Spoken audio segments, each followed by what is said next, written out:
Hi. So now we are going to start with the panel portion of our course, where we're going to talk with 4 therapists who have successfully achieved burn therapist certification. And these 4 therapists have been working diligently and put their application together and went through the whole process from start to finish. None of these therapists were involved in the development or the review process. So you're going to have people who have been from the outside stepping in and trying to achieve certification, and you're going to get their perspectives.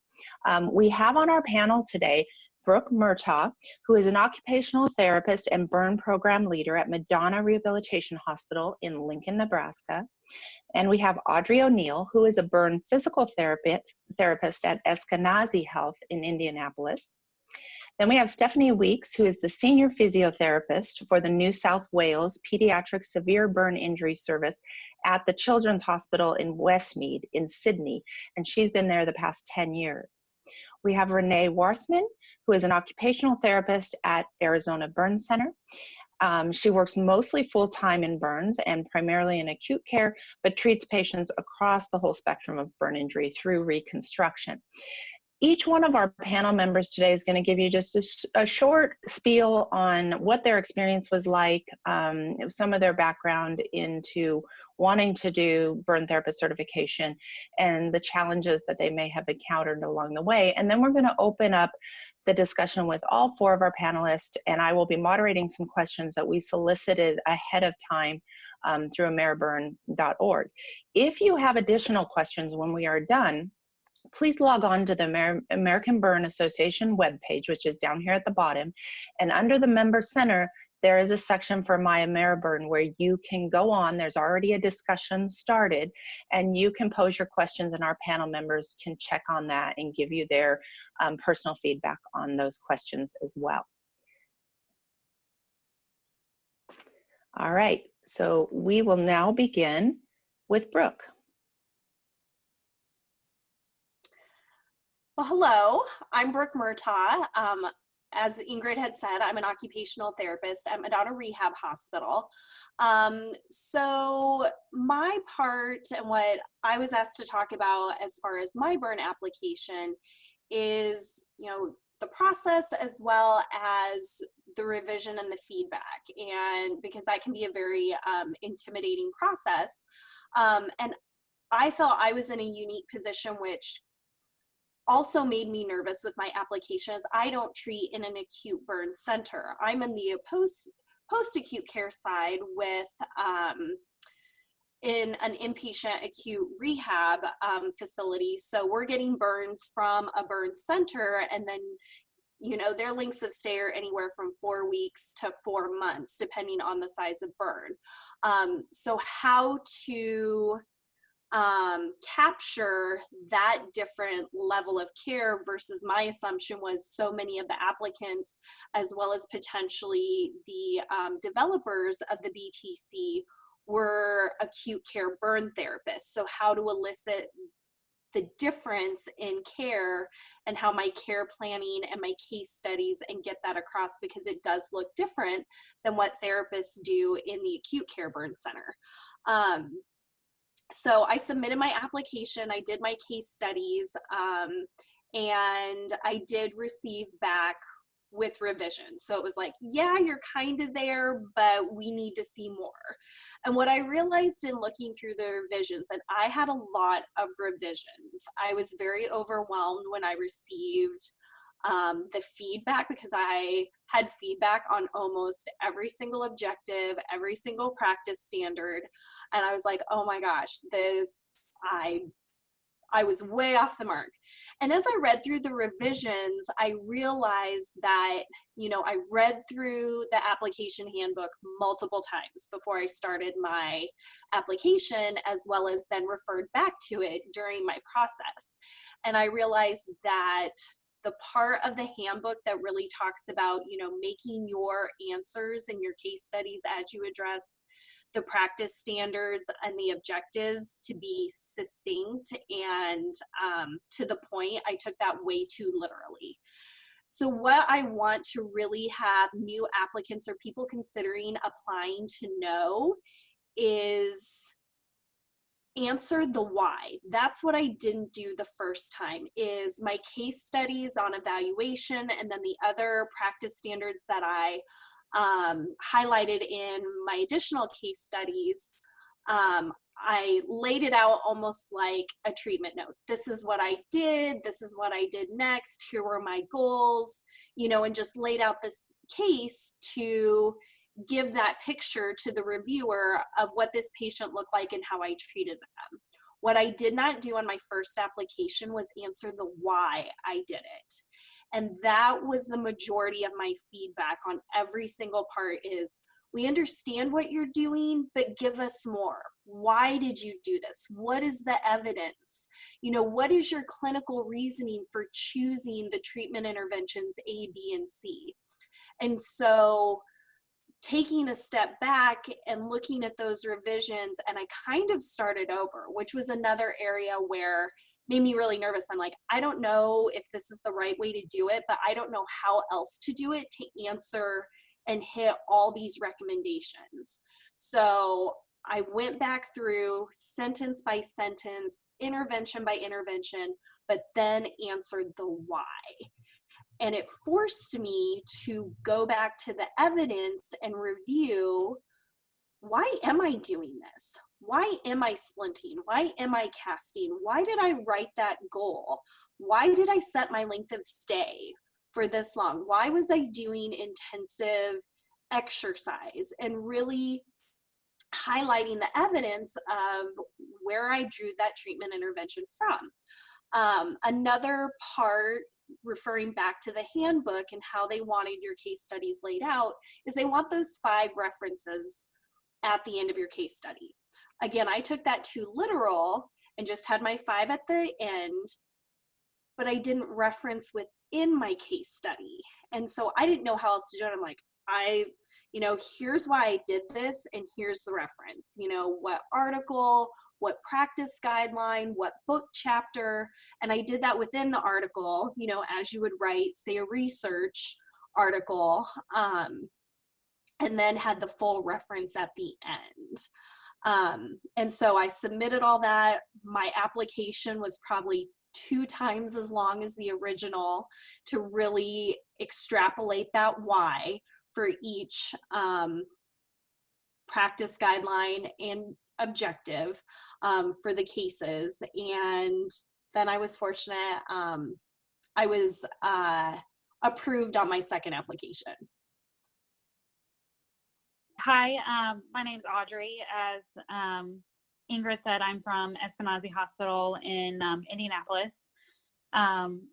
The section I'm supposed to talk about is kind of the managing my time during the application process. But I first wanted to talk about just kind of why I applied. I graduated from PT school 5 years ago. So, and during my last rotation in PT school, my internship, I completed a 15-week internship at the Eskenazi Burn Center in acute burn care. So, and at that time I was working alongside 3 really great therapists, all of which had been there 10 to 15 years. So they taught me a lot, but after 2 years of practice, when this first rolled out, or 3 years when we first started kind of really talking about it, I thought, like, this is my chance. This is my chance to stand on my own 2 feet, to kind of prove that I can do this on my own and am a burn therapist. So that was the stand on my own 2 feet mindset was kind of how I approached everything when it came to this application. From picking my patients, I picked patients that I remembered managing on my own, which is challenging when we work close together as burn therapists and share a lot of our patients. And I kind of had to work backwards. I started with reviewing each case. I picked, like I said, real patients that I treated on my own, that I was able to look back through the electronic medical record easily to be able to kind of pull out details and surgery dates and really review multiple times in order to get the details right. And then I kind of wrote out kind of what I did in each case, and then kind of tried to fit those details into the application and into the questions that were asked. along the way looking up research and trying to figure out kind of, I knew what I did, but as a newer burn therapist, the why and the clinical reasoning was kind of, it was there and I knew I had it, but reviewing the research really helped me learn along the way, like things that I didn't know and things that I did that were right, but I didn't know why I was doing them. I was just kind of doing them because the therapist that had mentored me had showed me how to do them, why to do them, and kind of really discovering for myself kind of what type of therapist I was. It took me probably 8 months to kind of form together my application, but part of that was because I decided to build a house in the middle of trying to apply. So I would say that really with consistent work, it took me 4 to 5 months to complete the application. And again, now I did everything all on my own time. So that was after hours work. I started working 4/10. So on my off day, I would go to the library for 8 hours and work on the case study. And then I'm also crazy and had part-time jobs at other hospitals. So some weekends I was doing that. So I had a lot going on, but still it took me about probably, again, that 8-month period or 4 to 5 consistent months when I wasn't building the house. And I think I did, at the end, I petitioned to use some of my education resources as far as money goes for the application. And I was able to get a day to submit my application, which was just at that point reviewing to make sure I had everything in the right boxes online, because I completed everything in a Word document, as I think was initially recommended by Ingrid, and then copied those forward into the application and submitted it. I did also get an inconclusive initially and had to kind of revise 2 of my case studies. On that, again, I think I took the succinct, I took that way too literally and just went back through and added a ton more details and information in. I think my biggest recommendation would be don't assume anything. I picked complex patients and patients that were managed by multiple therapists and PT and OT. So if OT was managing something, you can't just assume that the reviewers are going to know that OT was managing part of the patient. You have to spell that out. And don't be afraid to put every detail, and don't be afraid to repeat yourself, because again, you have to say the why. And again, I think that the resubmission process took me an extra month to complete prior to resubmitting. And luckily, I also got I was approved on that second application. Great. Thank you very much for sharing that experience with us. It's always really helpful, and I appreciate all the frank honesty and your perspectives on this. So this is really helpful. Stephanie, you want to go next? Sure. Hi, everyone. My name's Stephanie Weeks. I work at a children's hospital in Sydney, Australia. And I was asked to just give a bit of a perspective from someone outside of the United States on the application process and why I decided to apply, why it's important to me. I think as a bit of background, in 2017, I was lucky enough to get a scholarship, which allowed me to travel across the US and visit some of the burn centres and learn a lot about what it means to be a burns therapist within the United States. And one of the things that came out of that trip was that I was really interested in building some competencies for therapists and for training and maintaining sort of sustainability within our workforce. And Ingrid was wonderful in welcoming into the shrine at Sacramento, and I feel like I had a bit of an advantage in going into this process because I'd been through sort of that learning process around building competencies and how she had built the competency tool. So following that trip, I was really keen to get my burn therapy certification within Australia for physiotherapists, there is a type of certification that you can undergo just in general pediatrics or in other specialty areas. But for us, it's quite unusual within Australia for a PT to be doing a lot of scar management and a lot of garments and managing the burns patient as a whole. And so it was particularly exciting for me to be able to apply for some sort of certification that doesn't really exist for my practice within Australia. I work in a big tertiary children's hospital, and there's people that work in that hospital that wouldn't even know there's a burns unit in the hospital. So I felt like it was important to me within my PT department to actually show that we have a specialised skill, it's recognised internationally, and that we can prove that the work that we're doing is in line with international standards. And I really wanted to encourage our other therapy team to apply as well. So to me, the burns world is such a small world, particularly in terms of therapy, and becoming involved in a meeting with other therapists from around the world and getting some mentorship around my practices was really a key goal for me in terms of my fellowship journey and follow-up beyond that. And I feel like this process has been really essential in doing that.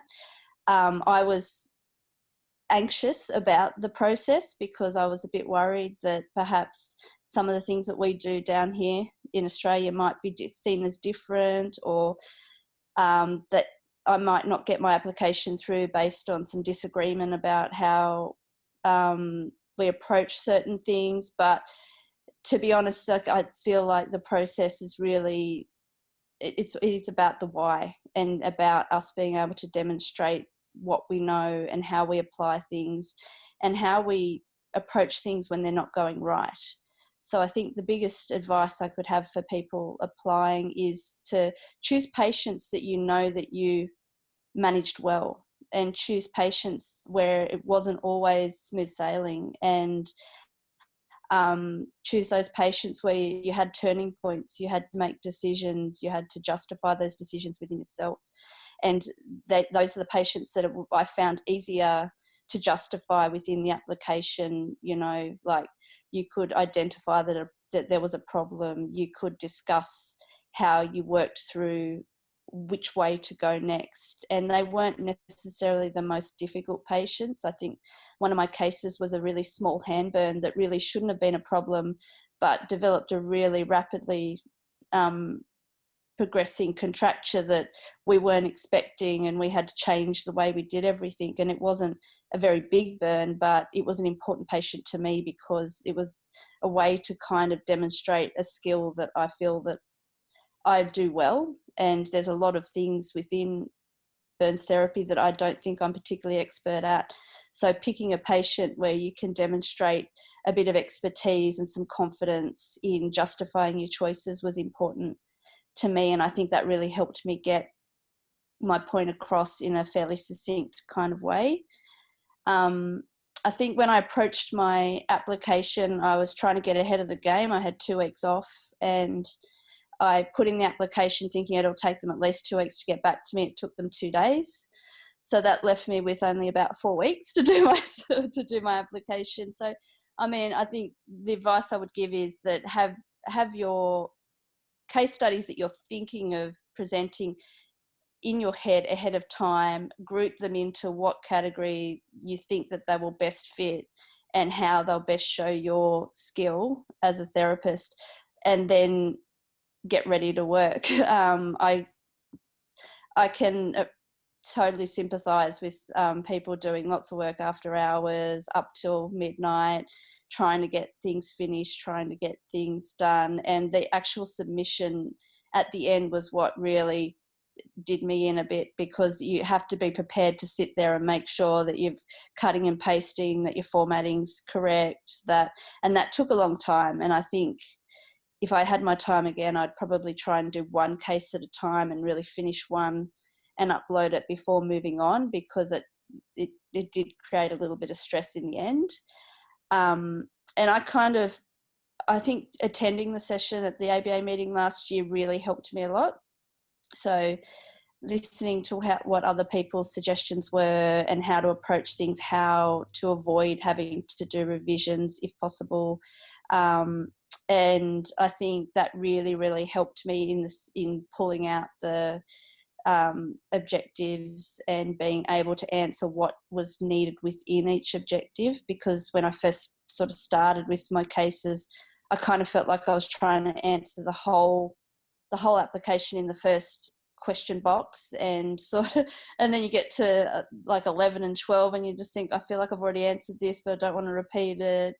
And I think just really trying to nut out what's required for each objective and have a list of what you want included in that before you get going, and really approach it like you would approach outlining a case and going through a case for someone who's never worked in burns before, so that because it's hard to remember what you didn't know.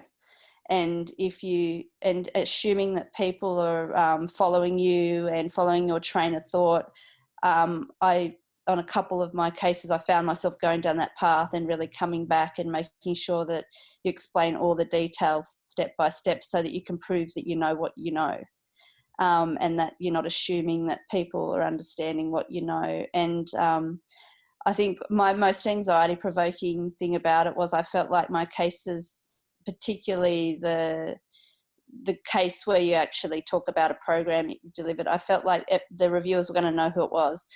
And if I failed, it was going to be a monumental fail in front of mentors. But I found the whole process really, it was a lot of work, but I think it's not more work than what is needed given how important the certification is. I think that it's an appropriate amount of effort to gain something that was really important to me. And I felt like I'd really earned it at the end, which was really gratifying once I'd gotten it. And I'm really encouraging my colleagues who are really experienced, wonderful therapists to, have a go and apply, and hopefully, and I'm happy to help them through the process. I think it's been really good for our unit. I think it's really changed the way that we approach patients. We're talking more about our reasoning. We're talking a lot about research day to day, which we never did. And I think that in terms of just keeping us focused on delivering the best sort of world-class care, it's really directed our focus in that respect. So I'd really encourage anybody who's thinking about doing it to engage in the process and challenge themselves, because at the end of the day, it's all about peer review and, helping each other set the standard. Great. Thanks, Stephanie. You touched on some really good points that I hope to circle back to. One thing I do want to mention, earlier in the presentation, I talked about the changes that are coming for 2021, and that will include a new format. So that problem that a few of you have already talked about the cutting and pasting, that's going to go away. We're going to have a much easier to use format. So more information on that as we reopen up to applications. So now I'd like to hear from Renee. Hi, I'm Renee. I've been an occupational therapist in burn since I finished school. So when the burn certification came out, I was really excited to apply for it. I kind of saw the opportunity as a chance to grow as a clinician and advance my practice, hopefully. So a little bit of perspective, I applied and obtained my hand therapy certification shortly after the BTC. And I didn't anticipate the differences between the two. I figured, studying for that test was really challenging and hard, but I thought when it came to portfolio, I was like, this will be so much easier. It's open book. So I thought it would be totally different than it was. It's a much more vulnerable process, putting yourself out there and putting a case that I did to paper and explaining why I did what I did, and then putting it out there for the experts in the field, mentors to review and get some feedback. So it was just that in itself was a very vulnerable, nerve-wracking thing just to start, was challenging. But what I really liked about the portfolio was that it gave me an opportunity to look at why I do what I do. I think, like everybody has said, that was really important. And one of the things I learned the most from, rather than just studying from a test, was really to look at my practice and why do I do what I do? Not, just because we have a big center and these are the protocols and this is what we've always done, but really, why is it? Is it the right thing to do just because we've always done it that way? Or are there more evidence out there, other things that say maybe we should do it differently, or it makes sense we're doing it this way and here's the evidence and here's why that makes sense. Because I think going into this process before, I didn't really think that way all the time. It was just kind of, this came up this way and so I responded, in this way. The portfolio really made me think differently about it. And I think it's changed conversations that we've had going forward with some of the other therapists too, is talking a little bit more evidence-based and a little bit more explaining on the why we do things, and having those conversations has been really different. When I sat down to pull which cases I was going to do, I found it hard because, looking in the medical records, some of the cases, it realized like, oh, we got busy and my documentation, wasn't what I had wanted it to be to really support the application that I wanted to put forward. So that was interesting too, looking back, and it makes me think going forward, I pay more attention to my documentation and being more thorough with stuff than I maybe was before in the past. I had a hard time sitting down when I was actually sitting down and decided to start the application, how to organize my thoughts. Like what was said is, I felt like as I was answering questions, it was, well, this fits here and this fits in another SPO. And I felt like I was being redundant. And then at that point, it just didn't make sense. So it helped me to sit and put it into an outline format. And I kind of thought of it like a SOAP note, because that was drilled into us all the time. So if I put my application in terms of a SOAP note and made it in an outline, I could move stuff around and see where stuff fit in better spots to really help explain myself more. And then always coming back to not just, okay, I did X, Y, and Z, but why did I do those things really made a difference for me. And at the end, I thought it was a great process. Just, after I submitted everything, I was really thankful for the experience and just the self-reflection that it provided, and just the exercise of going through and building the application on its own. So I definitely encourage everybody to do it. Thank you, Renee. So now we're going to go into a little bit of a question answer. So my first question for the group, many of you touched on how important it was to put your why into your application. Why did you choose this treatment technique? And as part of the virtual conference, you will have, listeners, you will have access to another session that was planned for ABA, which was called Developing Your Professional Reasoning from Novice to Expert. And we go into a lot of detail about how you do that, how you develop your reasoning and your expertise over time. And it's all about reflection on your current practice, and then building in the rationale for what you're doing as you grow your professional practice. So clearly that's an integral part of determining if someone is an expert in burn care.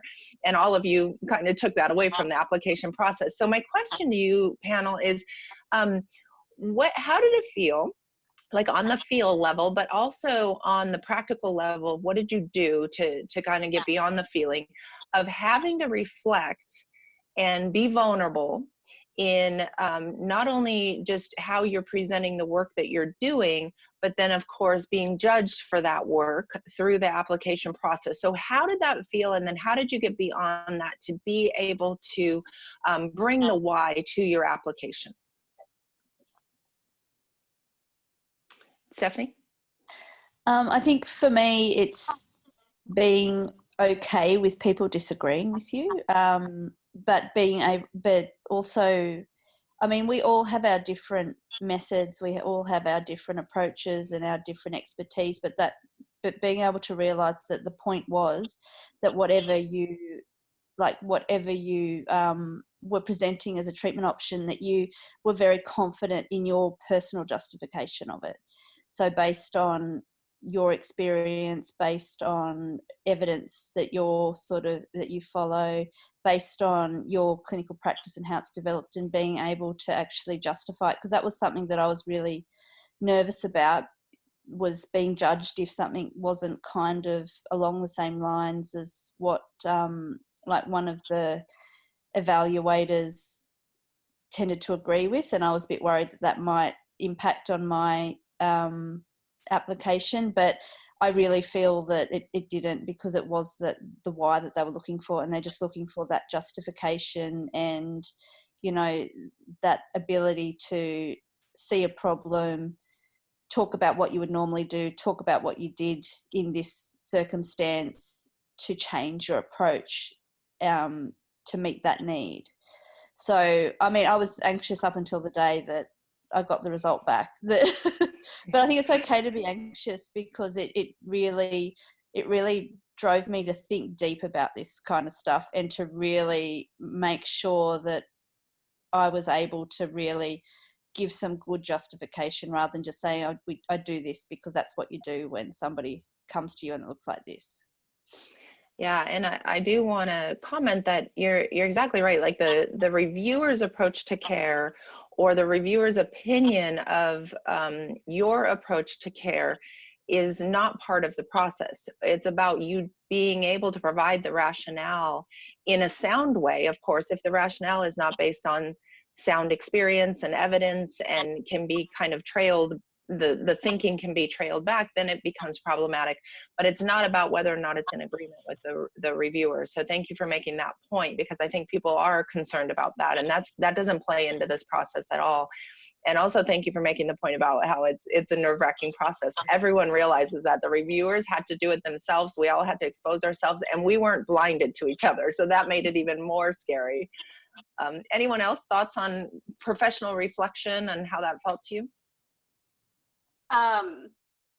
Yeah, in thinking of how I felt during the process, I was nervous, but I also, in, you know, doing my case studies the first time and then with the revisions the second time, I felt that I really, maybe proud is the right word, I'm not sure, but I really wanted to capture and translate what intensive inpatient acute rehab, you know, a burn patient that's 60 plus TBSA, that's medically stable, is non-surgical at this point, you know, that we don't necessarily have to practice in some of those, you know, very acute constraints that sometimes as therapists in an acute burn center, things that you guys have to consider as far as medical stability and, you know, just coming out of surgery, how many days post-op are they? And so I really wanted to highlight and paint that picture of, you know, those more aggressive, intensive interventions that sometimes we can do on acute inpatient rehab, and how, you know, how much time they're in therapy and the therapy dosing, and how that looks different than acute care, and try and promote that level of care too. Because I know sometimes patients who are survivors of burn injury don't get access to that level of care necessarily, depending on where they're from and payer source and all the, you know, different factors that go into that for each individual patient. Yeah, and that's a good point, is that stick to the area of your expertise. This, to be a burn therapist, can be on the acute level, it can be on the inpatient rehab, and it can be an outpatient. And you don't have to try to pretend you know something you don't know. You stick to that phase of care, and you do have to kind of explain how they come into your phase of care, and then what you do with that, and then what happens afterwards. So you have to have the spectrum of that, because I think any therapist who has the expertise understands both ends. Let's say, if in your case, if you're inpatient rehab, you understand what's coming to you and where you're going, and each therapist at each stage would understand that. So yeah, I think those were good points. Audrey, did you also have something to add to that? I did. So kind of as I said in my intro, with being a new therapist and working with experienced mentors, I personally am used to getting a lot of feedback from them and them asking kind of, okay, why are you doing this? What is your rationale? And I think as therapists in general, we kind of are used to getting feedback from people or questions and being able to defend ourselves. So I kind of viewed it from I think I picked my patients that I was confident in, that I knew I had done well with. And so starting from that point of kind of you're describing a skill and you're describing a patient that you were successful with. So have confidence in that, and kind of build from there. The reviewer comments, they weren't getting the incomplete and getting or inconclusive and getting that feedback. It did hit hard just because, again, I was starting from a point that I was really proud of my work. And then, wait a second, someone doesn't agree. Well, it wasn't that they didn't agree with that I did a good job. It was just they had more questions. So I swallowed my defensiveness and kind of viewed it as a challenge, again, to just show again that how well these patients had done. And honestly, a lot of the comments were things that I just hadn't even thought of. And as an inpatient therapist, I know my patients are in pain. They're always in pain. They're going to be in pain. I can't not do treatment because they're in pain. So it's not that I don't ask about pain, because I know, and I do know they're in pain, and I ask and I gauge, but it wasn't something that I really included in a lot of my case studies. So that was something I had to go back and talk about, was how I managed their pain. So it kind of, that's an example of the reviewer's questions kind of helped me take a step back and take different mindsets that I didn't have before. So that did help kind of change my practice now. Even some of the feedback that I got is things that I do differently now. That is one of the, I guess, curses and blessings in this, is as a competent expert therapist, there are things that are automatic for us, like managing pain. And so sometimes when you are breaking down a case, those aren't the most obvious things to remember to include. And so this process definitely does require you to break down your thinking and to reflect on it on a lot of different levels.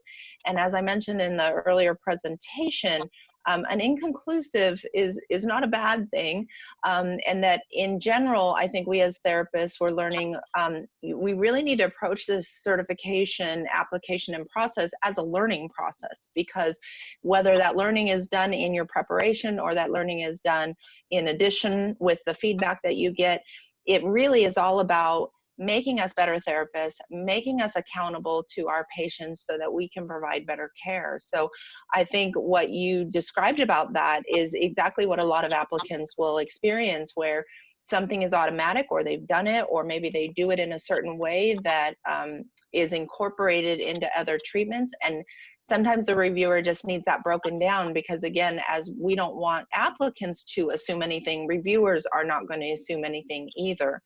I think you mentioned having that institutional support for reflection, that you were used to kind of being grilled.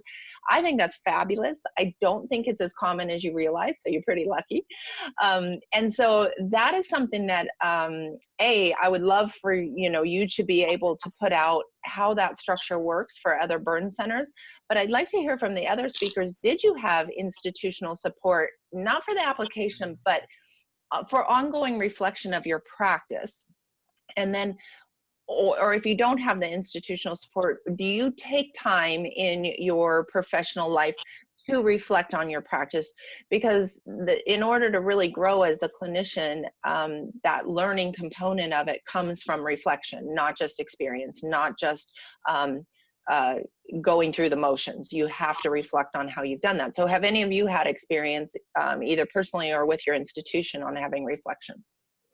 I think, yeah, it's definitely changed some of the conversations that we have within our department and with some of our other therapists. Is a lot more based on like, oh, so this case presents and maybe we don't agree on how we would best move forward with treatment. So it's more of a, like, I think, deliberate conversations about, we disagree, okay, why do we disagree, and being able to bring those things forward. And we've even talked on maybe a little bit more formal level of almost doing like a therapy M&M of sorts, or bringing back a hindsight, a case to the department, maybe at lunchtime or something, and going over, this is what happened, this is what presented, why did you make these choices, why didn't you, here's what happened, and going forward with maybe issues that we had and being able to talk those out. Because it's definitely, that's been one of the most valuable things, I think, is the conversations that have come from this and the different ways of looking at it, and realizing that we have different ways to get to the same point, and where can you defend those and where can't you, and the conversations have been great. Great. Stephanie, you had something? Yeah, I think within Burns Care, because we work as such a cohesive small team, the peer review is probably a lot more prevalent than in any other areas that I've worked. But I think we're much more, having done this, it's made me much more willing to engage in a discussion around reasoning rather than just agreeing to disagree over things. Whereas in the past, we've kind of gone, well, I think this, you think that, well, we just will do what we want, rather than having an open discussion about being flexible in your practice, about moving with evidence-based practice, with moving with, trying to move towards a model where you don't just do what you've always done because that's what you've always done. And I think that this process has been very vulnerable, but really important in moving forward and making it just part of the day-to-day rather than something that's really to be feared within the workplace. So I think we discuss things more rigorously than we used to, without people feeling like they're saying the wrong thing or doing the wrong thing, which has been a really big benefit, I think. Yeah, it takes practice being vulnerable, but then it gets easier as it gets going. As you do it over and over again, you realize it's just kind of part of getting better at something. You guys have mentioned this, but I'll carry the question a little further for those of you who have additional thoughts. Is what resources did you use to help prepare your application in terms of colleagues, or just both in terms of knowledge and content, but also staying on track? Because you've all described that it was a long process, it was a lot of work. Did you use any resources to kind of support you through the process, and what were those? Brooke? So to answer that question and kind of piggyback on what's been said, I still don't have any institutional support. Not saying anything with my organization, but compared to our rehab hospital and all the other programs, brain injury, spinal cord, stroke, polytrauma, complex medical, burn is one of the smallest programs. So it's really just me and a PT and a speech therapist. And I've been doing this for 11 years now. And so I'm the senior therapist. Everybody else underneath me who I'm training in case I get hit by a bus tomorrow, or COVID gets me. No, don't say that either. I'm it right now, unfortunately. So I have nobody to go to if I'm stuck, which Ingrid, I think I just sent you an email a few weeks ago on a pediatric patient that I have right now, Stephanie, you were saying the burn world is so small that I have to rely on all of you. I can't rely on anybody in my institution. If I don't have the answer, I know right now nobody else does. So I either have to go to the literature or I have to use all of you as my mentors to help me through. And that's where I fell in the application process, is I couldn't turn to anybody in my institution. I'm from Nebraska. I practice in Nebraska, Midwest United States. I was the first applicant and BTC in the state. So nobody else has gone through it in our Midwest region or our state. So I had to rely on people that I had met at ABA and mentors. And especially last year at ABA, going to people who had achieved it and say, hey, I'm in the middle of the process. I'm waiting for my second revisions to come back and see if I get it or not. If I don't and I need to go do my second round of revisions, what's your recommendation? And so, yeah, I have to rely on all of you at a national level to reflect on my practice. Audrey? I As far as keeping myself on a timeline, again, I had a lot of kind of barriers in the way from building the house, but I set myself a goal. Initially, I wanted to be one of those first people on the stage getting kind of recognized for certification. And then with building the house, it just wasn't going to happen. So then I made a goal for, I think February, just as a random month, I was going to apply, and I kept working towards it to kind of work through the case studies to then meet that goal. As far as resources, I honestly, the foundation of my kind of looking through literature started with Reg Richards' book from the 1980s, the Burn Care. The Bible Rehab, that we all use. Yeah, and then kind of using the Burn Care and Rehab, sorry, I'm blanking, the magazine with the literature for the journal. the search feature, the journal for our for the remaining resources, just Googling kind of what topic I was in, printing out every research article that I could find and reading through, just to kind of build my rationale for, or support for my rationale of why I was doing what I was doing. But like, there really wasn't, I had to basically have completed my application and then submit for funds to submit, and then also time to submit before really getting support from the from our burn center itself. So again, it was all self-driven, and so again, that's probably why it took some extra time. So you mentioned, oh, sorry, Stephanie, what would you like to say? I think as burn therapists, we're all used to having very little support from the institution to do the extra stuff, to go to the meetings, but it's so important to us because, as we've all said, like, having mentorship relies on going to meetings, seeing our people, and unlike you guys, from an institutional level, they were very proud of me for achieving the certification, which I was really pleased about, but there wasn't a lot of assistance in terms of logistics or funding or anything like that.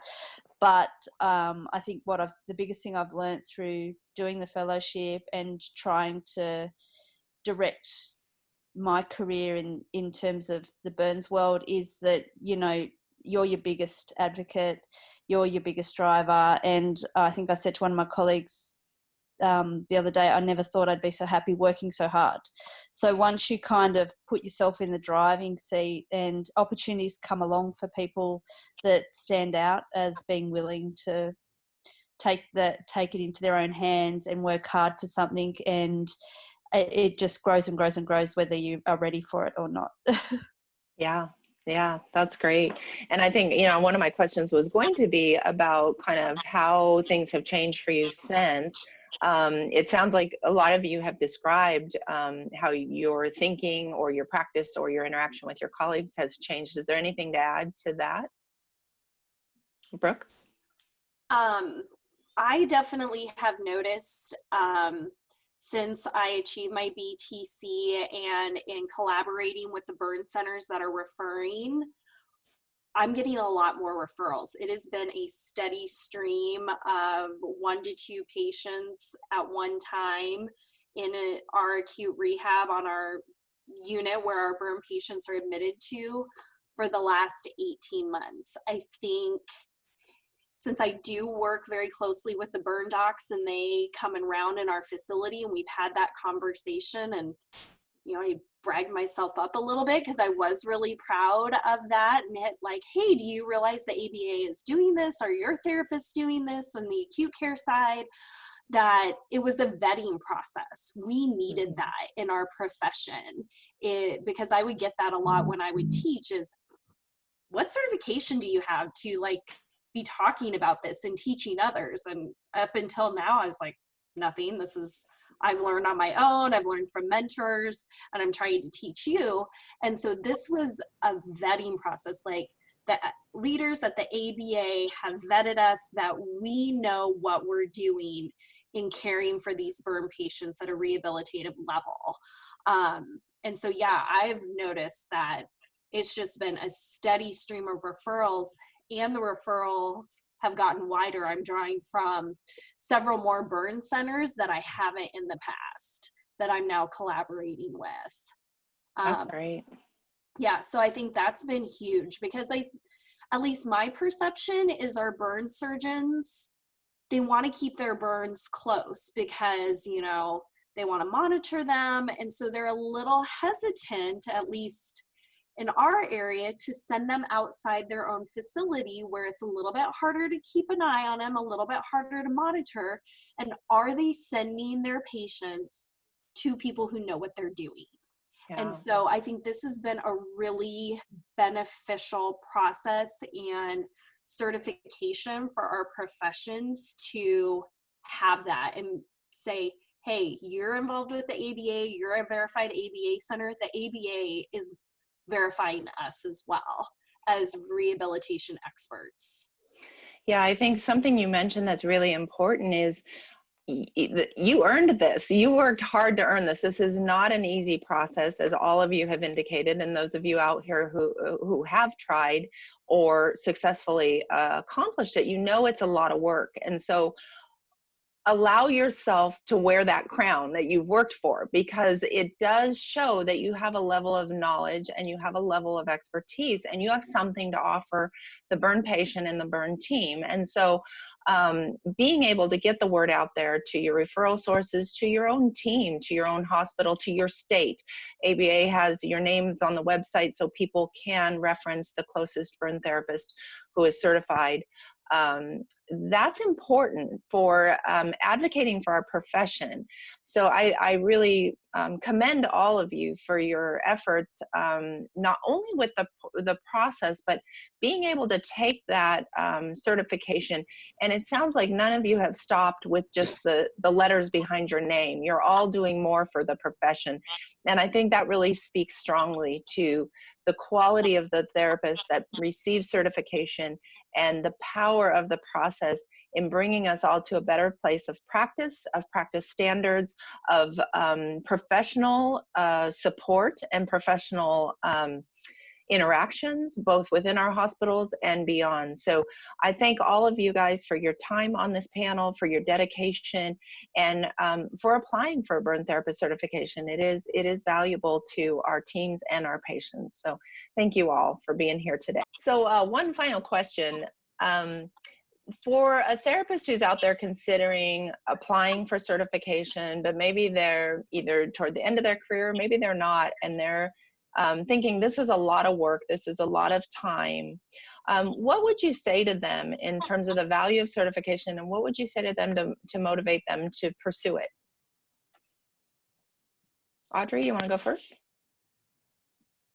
I would say that the application process, with it being that it is a lot of work, but I think it's definitely worth it. I think that even the most experienced clinicians can still learn a lot about why they're practicing in the way that they are.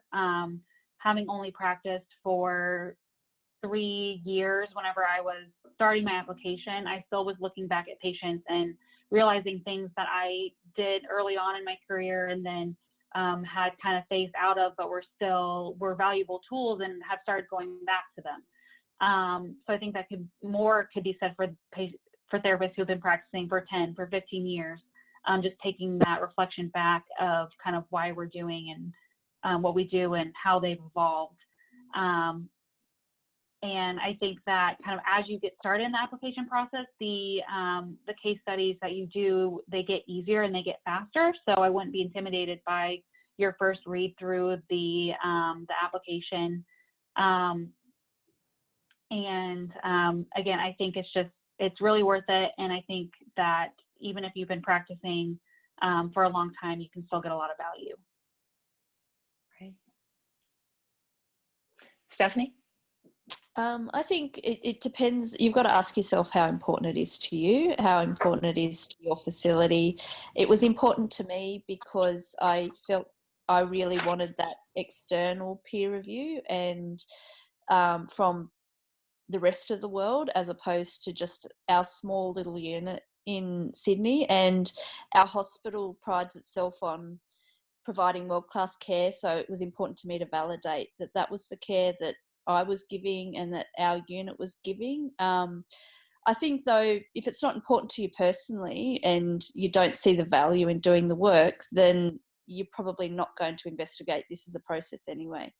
And I think all of us sort of had lots of struggles in getting in, but at the end of the day that you prioritise for that short amount of time doing something that's important to you. And I certainly think that the amount of work that was required was commensurate with what you're actually getting out of it, and you're getting that sort of external validation of your skill and your expertise, which is invaluable to me personally. Yeah, and the thing that I think all of you have touched on is not only has there been value to you, but it's allowed you to have greater contribution in your communities as well. So that may be something that's valuable to someone. Brooke, Renee, do you want to add anything to that?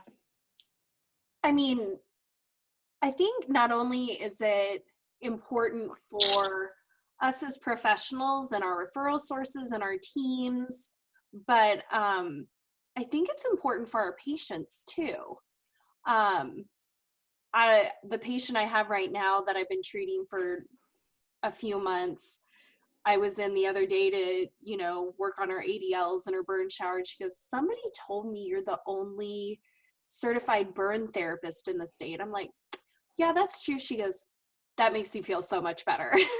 Good, yeah. So, I mean, these patients, we know, in just working with them, as well as the literature, that they're high anxiety, they've got a lot going on, and, whether they find it out themselves or you're sharing that information or your team is, they know they're in good hands.